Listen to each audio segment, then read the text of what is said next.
Nah, ini ada beberapa pertanyaan yang sebetulnya sama tentang orang yang pengen move on dari dosa. Dia kayak ngerasa hina banget karena melakukan dosa yang berulang kali, melakukan dosa yang sangat-sangat membuat dia malu. Terus gimana cara biar move on? Ada lagi yang bilang gini, saya tuh pernah melakukan dosa besar dengan pacar saya, terus saya sadar akhirnya saya putusin dia. Tapi setelah mutusin dia, saya nggak kuat, saya pengen balikan berbuat dosa lagi yang sama. Terus sekarang saya mutusin dia lagi karena nyesel. Udah gitu dia kayak ngejar-ngejar saya dan minta pertanggungjawaban dari saya karena dia ngerasa udah saya rusak. Gimana dong Ustadz? Masya Allah ya, luar biasa. Teman-teman yang dirahmati Allah SWT, ini khusus buat teman-teman yang masih, alhamdulillah Allah selamatkan dari dosa-dosa besar ya. Itulah kenapa Allah mengatakan wala taqrabuz zina, jangan dekati zina. Apa maksud dari dekati zina? Pacaran. Udah banyak banget korbannya.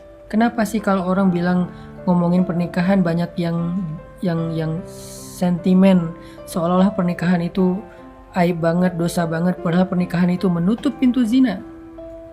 Walaupun ada sih yang selingkuh, ada juga sih yang macam-macam, tapi maksudnya setidaknya dia sudah menutup banyak pintu-pintu zina. Giliran ngomongin pacaran, orang pada ngedukung, padahal korban dari pacaran itu udah banyak. Jadi nggak salah banget, Allah tuh maha tahu lah. Allah bilang la taqrabuz zina, bukan la tazni, tapi la taqrabuz zina. Bukan jangan berzina, tapi jangan dekati zina. Apa dekati zina tuh? Pacaran, hubungan yang tadi TTM, yang membuat rumah tangga kita rusak, rumah tangga orang lain rusak, dan seterusnya. Gimana tuh kalau kayak gitu? Apa kita mau kalau keluarga kita diperlakukan orang lain kayak gitu? Makanya jangan dekati zina, jangan dekati dosa-dosa itu, jangan didekatin dosa-dosa besar itu. Kenapa? Walaupun kita pede banget bilang saya nggak akan terjerumus, tapi setan itu licik dan gak akan berhenti untuk menggiring kita setahap, selangkah demi selangkah sampai terjerumus dan akhirnya nyesel. La taqrabuz zina. Jadi buat teman-teman yang masih Allah jaga, jangan dekat-dekat. Kenapa?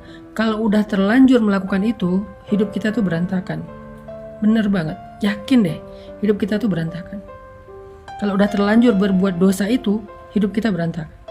Kalau kemudian kita menutupnya dengan menikah, rumah tangga kita berantakan. Terus gimana Ustadz?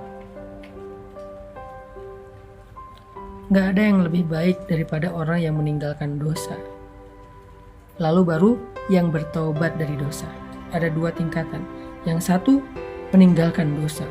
Yang kedua, bertobat dari dosa. Mana di antara dua ini yang lebih baik? Yang pertama, yang meninggalkan dosa, yang gak mau berbuat dosa itu. Yang kedua baik, tapi yang pertama jauh lebih baik. Jangan kita gampangin, gampang nanti bisa taubat. Pertama, ya kalau kita masih punya kesempatan. Kedua, ya kalau ternyata hati kita terbuka untuk taubat. Kalau udah keenakan dengan dosa. Dan yang ketiga, tetap orang yang meninggalkan dosa lebih baik dan lebih utama daripada orang yang bertaubat dari dosa, walaupun dua-duanya baik.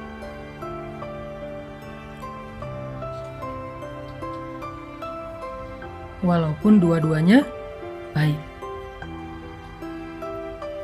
Terus gimana kalau kita udah terlanjur Ustadz? Buat yang udah terlanjur, Allah Subhanahu wa ta'ala berfirman, Qul ya ibadiyalladzina asrafu ala anfusihim.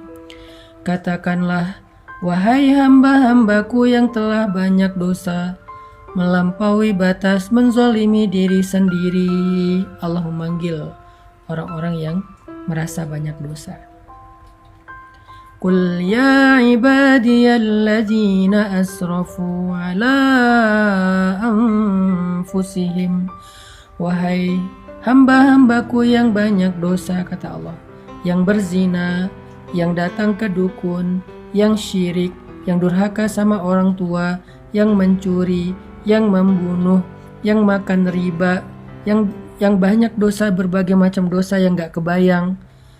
La taqnatu min rahmatillah.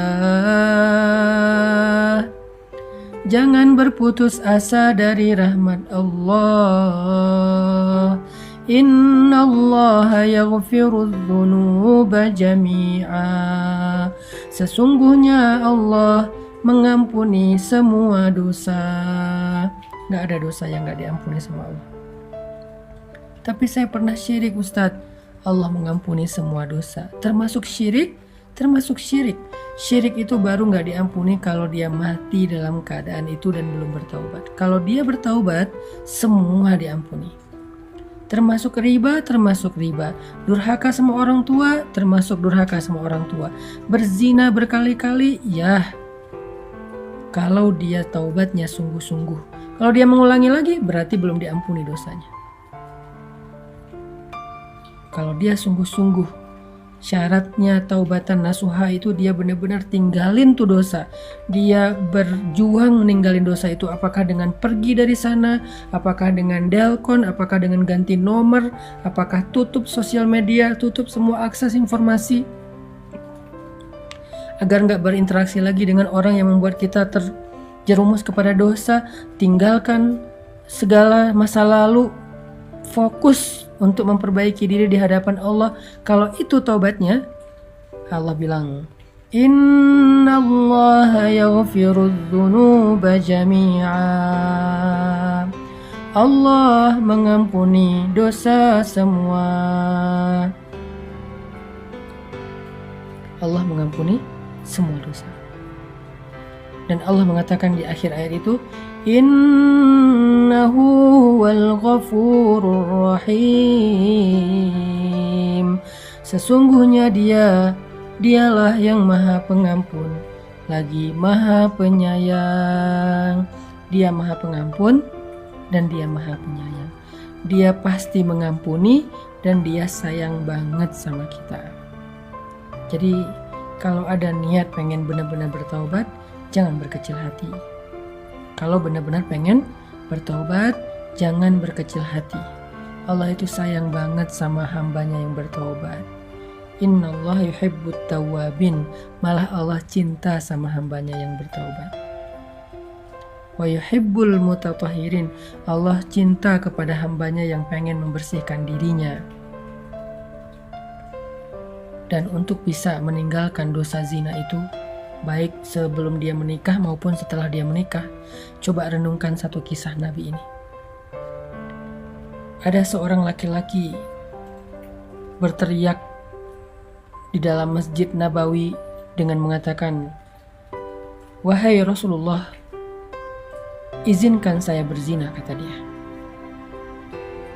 "Wahai Rasulullah, izinkan saya berzina," kata dia. Semua sahabat yang mendengar ini kaget. Kemudian mereka marah karena lancang sekali laki-laki ini minta izin kepada Nabi untuk berzina. Yang udah pasti itu adalah dosa besar. Aneh kan pertanyaannya, izinkan saya berzina ya Rasul. Semua sahabat kaget, bahkan sebagian sahabat itu udah pengen mukul, udah pengen nonjok, udah ngeluarin pedang setengah sarung. Nabi juga kaget, tapi Nabi bijak. Nabi mengatakan, "Udnu, dekatlah ke saya, kesinilah." Akhirnya dia mendekat, datang ke arah Nabi, duduk di sini kata Nabi. Dia duduk di depan Nabi sampai bertaut lututnya dengan lutut Nabi. Kemudian Nabi bertanya dengan suara yang lembut, karena Nabi ingin melembutkan hati orang ini.